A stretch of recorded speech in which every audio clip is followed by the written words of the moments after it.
If you're home after a stroke and one side of your body feels weak, heavy, or unpredictable, this episode is for you. One of the most common questions I hear is this: why did my leg recover enough to walk with a cane, but my arm and hand still aren't working the way I want? That question isn't just valid, it's expected, and there's a real neurological explanation. Today we're going to talk about what hemiplegia actually is, what changed inside the brain after stroke, and why recovery can look uneven, especially between your leg and your arm. This is education only, no exercises, no treatment plans.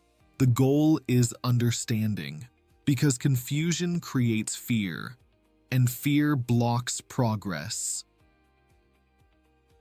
Hemiplegia doesn't usually mean your muscles are damaged. In most stroke survivors, the muscles are still there, the joints still move. The problem is communication.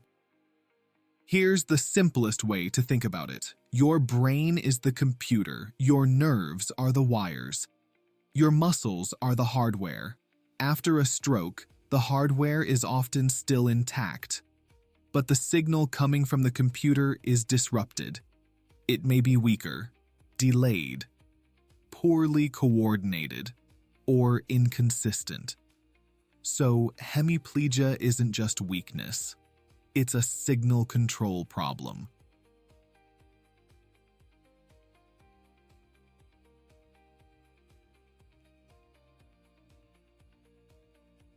We used to think of stroke as a small hole in the brain that simply removed function. We now understand it as a network injury. The brain works as a connected system. When one area is injured, other areas that depend on it can temporarily stop working normally, even if they weren't directly damaged. Here's a real example. You might test your leg in bed and feel that it's strong, but when you stand up and try to walk, everything feels unstable. Or you can move your arm lying down, but reaching for a cup doesn't work. That's because real-world movement requires timing, balance, sensation, and coordination across many brain areas at once. Stroke disrupts that network, and that explains why recovery doesn't follow a simple, predictable path. After a stroke, the brain enters a protective state. Activity drops, communication slows, certain areas become temporarily quiet. This is sometimes called neural inhibition, and it's a normal early response to injury. This is not the brain giving up. It's the brain stabilizing itself. During this phase, you may try very hard to move, and nothing obvious happens. That does not mean nothing is changing. This is why repetition matters early. Each repeated movement pattern, even if it looks weak or incomplete, sends a signal through the system. Over time, repeating those patterns strengthens signal pathways and improves coordination.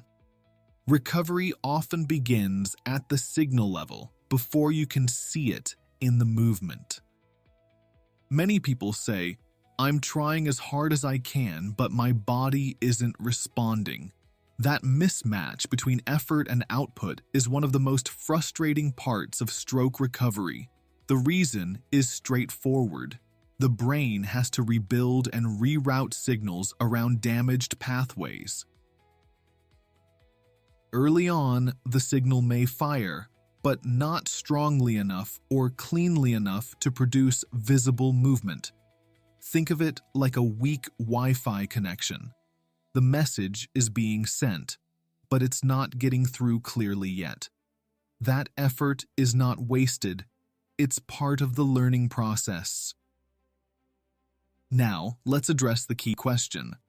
Why does lower extremity function often return before upper extremity function? The answer lies in how the brain controls different types of movement. Not all movements use the same wiring. Some movements are precision-based, finger control, grip, isolating one joint. These require highly specific, high-resolution brain signals. Other movements are more power and posture-based. Standing, weight shifting, stepping. These rely on broader, more distributed systems that are shared across both sides of the brain. So, walking depends more on rhythm and balance. Hand function depends more on precision. I hear this description often. I'm walking with a stick now, but my hand has no active strength or grip, and I can't raise my arm fully. That uneven pattern is common. Different systems recover and compensate at different speeds. Improvement in one area does not mean recovery has stopped in another. Your brain is working on multiple problems at once. Progress in the leg doesn't mean the arm has been left behind. It means the brain is rebuilding in stages.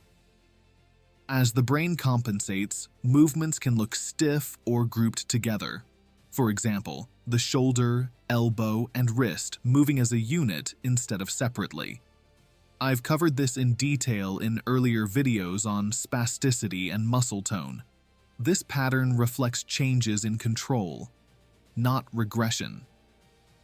Recovery is rarely linear. Some days feel better, other days feel worse. That variability is not random. A recovering brain uses more energy to perform tasks that used to be automatic. That increased energy demand shows up as fatigue. Post-stroke fatigue is neurological. It is common, expected, and real. What rehabilitation guidelines commonly emphasize includes pacing activities rather than pushing through exhaustion, prioritizing tasks earlier in the day, allowing structured rest between efforts, recognizing fatigue as part of recovery, not a personal failure. Fatigue does not mean recovery isn't happening. One of the most important ideas to understand is this: recovery often starts before you can see it. Signals strengthen, timing improves, coordination slowly refines. These changes are real, even when movement hasn't caught up yet. And that means the effort you're putting in now is not invisible. It's just not visible yet. Here's one thing you can do starting today. Once per day, identify one signal level improvement. A movement that starts a little faster, feels smoother, requires less effort, or happens more consistently than last week. Write it down. Here's why this matters neurologically. The brain is a learning system. Learning is reinforced by attention and reward. When you consistently notice small improvements, you activate learning and motivation circuits in the brain, the same systems athletes use when tracking training progress. Athletes don't train by guessing. They track small improvements because that's how skill builds over time. What the brain pays attention to, it strengthens. This isn't positive thinking. It's accurate signal detection in a nonlinear recovery process. Hemiplegia after stroke is not muscle damage. It's a communication and control problem. Recovery can look uneven because different systems in the brain adapt at different speeds, especially between the leg and the arm. In the next episode, we'll talk about why therapy works after stroke and why repetition matters from a neurobiological perspective. Understanding the why changes how you experience the process. Thank you for joining me. I'm Dr. Moving Better. Hit subscribe, leave comments below. I'll see you in the next video. Keep moving.